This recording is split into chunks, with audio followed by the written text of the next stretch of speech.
Hello పిల్లలు, welcome to చిన్నారి కథల ప్రపంచం. మరి ఈరోజు మన స్టోరీ ఏంటంటే ఒక తెలివైన నక్క ఇంకా కొంగ వీళ్ళ ఫ్రెండ్షిప్ ఎలా ఉందో చూద్దాం. అనగా ఒక అడవిలో ఒక తెలివైన నక్క ఇంకా తెలివైన కొంగ ఇద్దరు ఫ్రెండ్స్ అంట. ఆ నక్కకు ఎప్పుడు వేరే వాళ్ళని మోసం చేయాలని ఇబ్బంది పెట్టాలనే ఆలోచనలు ఉండేవంట. అయితే ఒకరోజు నక్క కొంగను భోజనానికి పిలిచిందంట. కొంగ చాలా సంతోషించి నక్క ఇంటికి వెళ్ళిందంట. నక్క పాలల్లో ఉప్మా వేసి దాన్ని ఒక ప్లేట్లో పెట్టించిందంట. నక్క అందంట, మిత్రమా కొంగ, ఇదిగో ఈ రుచికరమైన ఉప్మా తిను, నేను చాలా కష్టపడి చేశా అని చెప్పిందంట. కొంగ తన పొడవైన ముక్కుతో ప్లేట్లో నుండి ఉప్మా తినడానికి చాలా ప్రయత్నించింది, కానీ అది సాధ్యం కాలేదు. ఒక్క ముద్ద కూడా నోట్లోకి పోలేదు. కానీ నక్క మాత్రం కొంగ ప్లేట్లో ఉప్మాను కూడా తన నాలుగుతో లాగేసుకొని మొత్తం తినేసింది. ఇప్పుడు నక్క నవ్వుతూ అందంట, ఏమిటి కొంగ, నీ ముఖం ఎందుకు ఇలా చిన్నపోయింది, నీకు ఈ ఉప్మా నచ్చలేదా అని అడిగిందంట. దానికి కొంగ, అయ్యో చాలా రుచిగా ఉంది నక్క మిత్రమా, కానీ నాకు కొంచెం జలుబుగా ఉంది కదా, అందుకే సరిగా తినకలేకపోయాను అని చెప్పిందంట.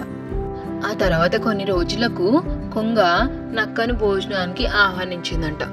నక్క చాలా సంతోషంగా కొంగ ఇంటికి వెళ్ళిందంట. కొంగ రుచికరమైన చేపల పులుసు వండి దాన్ని ఒక పొడవాటి సీసాలో వడ్డించిందంట. ఆ సీసా మెడేమో చిన్నగా ఉందంట. కొంగ అన్నదంట, మిత్రమా నక్క, ఇదిగో నా చేతి వంట, ఈ రుచికరమైన చేపల పులుసు హాయిగా తాగు అని చెప్పిందంట. కొంగ తన పొడవైన ముక్కును ఆ సీసాలో పెట్టి హాయిగా పులుసు తాగడం మొదలుపెట్టింది. కానీ నక్క తన నోటిని ఆ సీసాలో పెట్టడానికి ఎంత ప్రయత్నించినా అవ్వలేదు. ఆ సీసాలో నుంచి ఒక్క చుక్క కూడా తన నోటికి రాలేదు. కొంగ తింటుంటే నక్క అలా చూస్తూ ఆకలితో ఉండిపోయింది. నక్కకు అప్పుడు తన కొంగకు చేసిన మోసం గుర్తు వచ్చింది. చాలా రిగ్రెట్ ఫీల్ అయింది. అప్పుడు నక్క అన్నదంట, కొంగ, నువ్వు చేసింది చాలా కరెక్ట్ పని, నేను నిన్ను ఎగతాళి చేయాలనుకున్నాను, అందుకే నువ్వు నాకు తిరిగి గుణపాఠం చెప్పావు, నన్ను క్షమించు. కొంగ అందంట, ప్రియమైన నక్క, మనము ఇతరులకు ఇబ్బంది కలిగిస్తే మనకి కూడా అదే జరుగుతుంది, అందుకే మనం అందరినీ గౌరవించాలి అని చెప్పిందంట. అప్పటి నుండి నక్క తనకున్న చెడు అలవాట్లన్నీ మానుకుందంట. చూసారు కదా పిల్లలు, మరి ఈ కథ ద్వారా మనం తెలుసుకున్న నీతి ఏంటి? నక్కేమో కొంగకు తను తినలేని ప్లేట్లో ఉప్మా పెట్టించింది, మరి కొంగ తను తాగలేని సీసాలో నక్కకు చేపల పులుసు వేసిచ్చింది. ఈ కథ మనకి ఏం చెప్తుందంటే, ఇతరులకు మనం చెడు చేయాలని చూస్తే మనకు కూడా చెడే జరుగుతుంది. ఎప్పుడూ ఎవరిని మోసం చేయకూడదు, ఎగతాళిగా చూడకూడదు, అందరితోనూ గౌరవంగా స్నేహంగా ఉండాలి.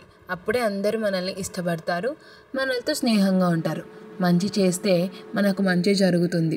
గుర్తుంచుకోండి పిల్లలు. Thank you. ఇన్ని కథలు ఇలాంటివి తెలుసుకోవాలనుకుంటే do like, share and subscribe to చిన్నారి కథల ప్రపంచం.